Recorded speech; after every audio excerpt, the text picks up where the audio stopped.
إذاعة صوت المرأة.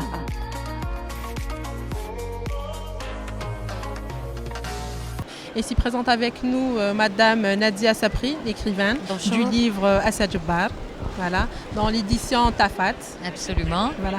Madame Nadia Sapri, pourriez-vous nous parler un peu de vous, de votre parcours?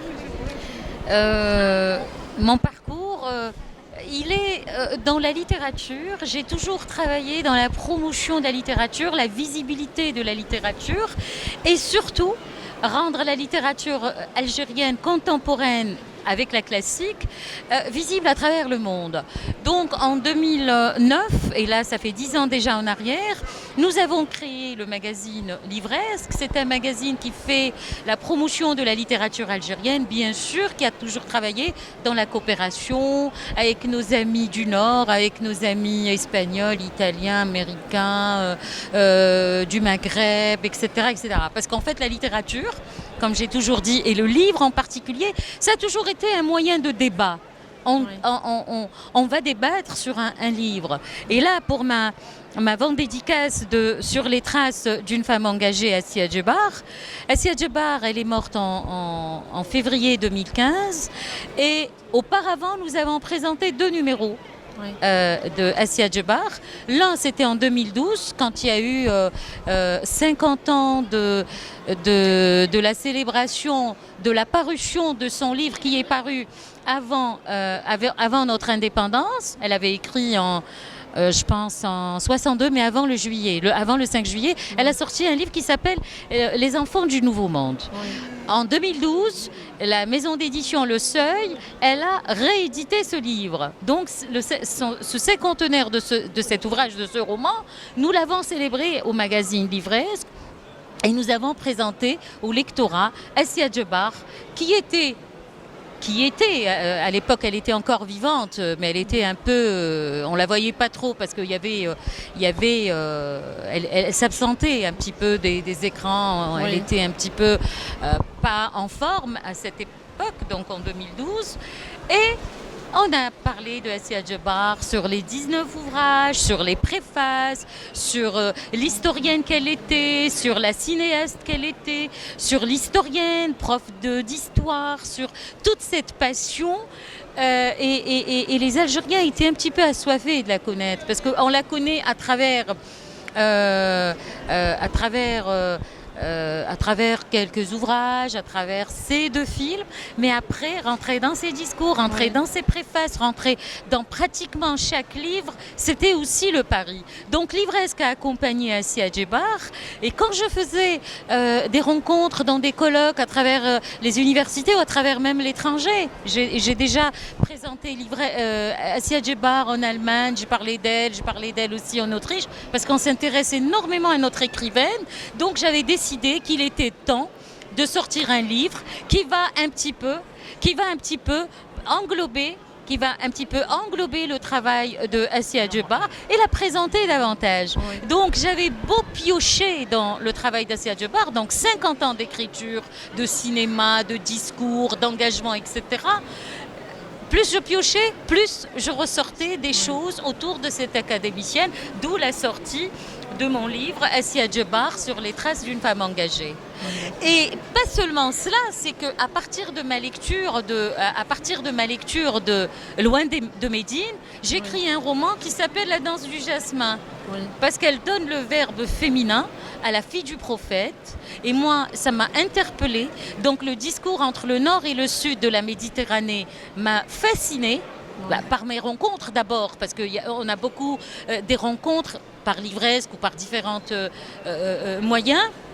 On a beaucoup de rencontres des femmes entre le sud de la Méditerranée et le nord, et on avait besoin de se connaître, on avait besoin de débattre, on avait besoin. Et donc, mon roman qui est paru aux éditions El Kalima, plus tard traduit en allemand, en Allemagne, donc il est présent en Allemagne, en Autriche, dans les pays germanophones. Donc on a voilà un peu Assia Djebar, comment elle m'a poussé un petit peu à parler d'elle. Ce sont les circonstances, ce sont la curiosité à choisir ce personnage. Voilà. Vous savez pourquoi je choisis ce personnage? Exactement. D'abord, moi, je l'ai toujours comparé aux grandes écrivaines du monde. Je l'ai comparée à Hannah Arendt. D'ailleurs, même dans ce livre, je la compare à Hannah Arendt. Hannah Arendt, c'est une grande philosophe qui était en exil aux États-Unis. Donc, il y a des choses qui ressemblent. Il y a beaucoup de points de Hannah Arendt, absolument, qui ressemble à Assia Djebar, dans la douleur, dans le déchirement, surtout dans son roman Nulle part dans la maison de mon père, etc. Donc à partir de là, j'ai dit voilà qu'il y a une femme chez nous. Je l'ai comparée aussi à Toni Morrison, je l'ai comparée à Nadine Gordimer, je l'ai comparée à Alice Munro, je l'ai comparée à toutes ces grosses pointures qui existent à travers le monde. Et j'ai dit voilà, Assia Djebar aussi.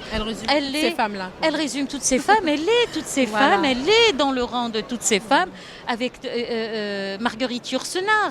Marguerite Yourcenar, la première femme à être à l'Académie française, Assia Djebar, la 5e femme à être à l'Académie française. Ce n'est pas rien pour une femme du Sud, ce n'est pas rien pour une femme de Cherchell, la ville de Juba II. Donc toute cette richesse, moi j'avais envie de l'éclater, de la faire ressortir à travers mon ouvrage sur les traces d'une femme engagée. Est-ce que c'est votre première participation au Salon du Livre? Ah non, pas du tout. Alors moi, je participe au Salon du Livre depuis les années 2000. Je participe d'abord en tant qu'auteur, mais je participe aussi par la revue que je dirige, qui est la revue Livresque, le seul magazine littéraire algérien qui travaille aussi avec la littérature mondiale. Et Livresque, il a interviewé des prix Goncourt, des prix Nobel. Il a fait beaucoup de comparaisons, comme je viens de faire, la comparaison entre Assia Djebar et Toni Morrison, Nadine Gordimer, Alice Munro, Marguerite Yourcenar, Marguerite Duras, etc. Moi, voilà où je situe un petit peu la nôtre. La nôtre, la voix de l'Algérie, elle est aussi la voix de l'Afrique et du Maghreb. Donc j'avais envie de mettre en place la voix d'une femme du sud de la Méditerranée, parce qu'elle est bien de chez nous, de Cherchell. Elle est devenue bien sûr son verbe universel, mais elle est restée attachée jusqu'au dernier ouvrage par son pays qui s'appelle l'Algérie. Et la preuve, quand elle est morte, elle a souhaité être enterrée dans sa région de Cherchell. Et Cherchell n'est pas rien, puisque c'est la ville de Juba II et de Cléopâtre Sélénée. D'accord. Pourriez-vous nous parler un peu de votre contact avec votre lecteur qui vient juste pour... vous savez, d'abord j'ai envie de parler du... Quel contact vous avez avec eux pendant cette vente dédicacée? Vous savez, moi j'ai envie vraiment que ce salon du livre, qui a son empreinte du Sila algérien. Donc moi j'ai l'habitude de faire le salon des livres de Paris ou de Berlin. Je connais un peu les salons du livre à travers le monde ou à travers des provinces, ou le salon national des livres. Moi je trouve que ce salon, le Sila, je salue d'abord l'équipe qui travaille, qui est vraiment à pied d'œuvre pendant des mois pour réaliser cela. Je tiens vraiment à saluer cela parce que c'est un moment d'abord de la rentrée sociale qui nous permet de rencontrer les éditeurs, les auteurs, les passionnés, les anciens, les nouveaux. Vous savez, j'ai reçu... Quelle impression vous avez? Moi, l'impression, quand je vois ce salon du livre, moi je suis très optimiste et je suis très heureuse parce que je me dis voilà un salon qui va marquer la littérature algérienne contemporaine. Vous savez, il y a beaucoup d'étrangers. Nous avons le Sénégal qui est à l'honneur. Et le Sénégal découvre l'Algérie, découvre les plumes algériennes, découvre le magazine algérien, découvre un peu le propos, le verbe, les rencontres. Ce n'est pas rien. La littérature de se découvrir. Et la littérature a besoin de rencontrer le monde. La littérature, on ne peut pas écrire un livre et puis l'enfermer dans un placard et puis le sortir et l'épousseter de sa poussière puisqu'il est caché, camouflé, etc. La littérature, les écrivains ont besoin de se rencontrer. Ce sont des gens qui veulent parler au public. Ce sont des gens qui parlent un peu de ce qui les anime. Donc, c'est un rendez-vous très important. Vous savez, on parle et je viens de voir le rang des élèves. C'est des élèves qui sont en train de passer. C'est des enfants. C'est des vieux, c'est des vieilles. un certain moment, c'est vrai qu'on pouvait dire, c'est une foire du livre. Et aujourd'hui, je ne peux pas dire que c'est une foire du livre. C'est un salon digne de ce nom. Il ramasse, il englobe, il fusionne la famille de la culture, la famille de la littérature avec le monde. Et moi, je connais beaucoup d'amis étrangers.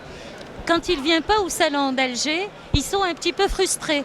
Donc, de tout cœur, ils sont avec nous. Parce que les moyens, etc.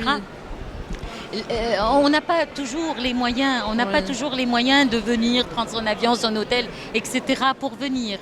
Donc, on reste toujours attaché à ce salon qui a son empreinte. C'est un salon qui a son empreinte. C'est un salon qui a 24 ans d'existence.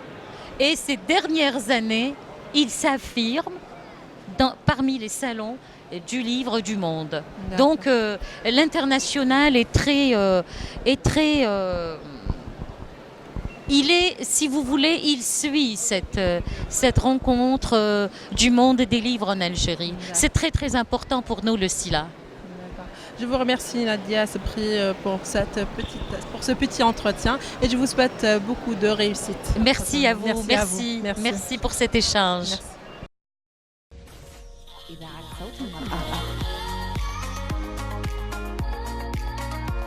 إذاعة صوت المرأة. إذاعة صوت المرأة.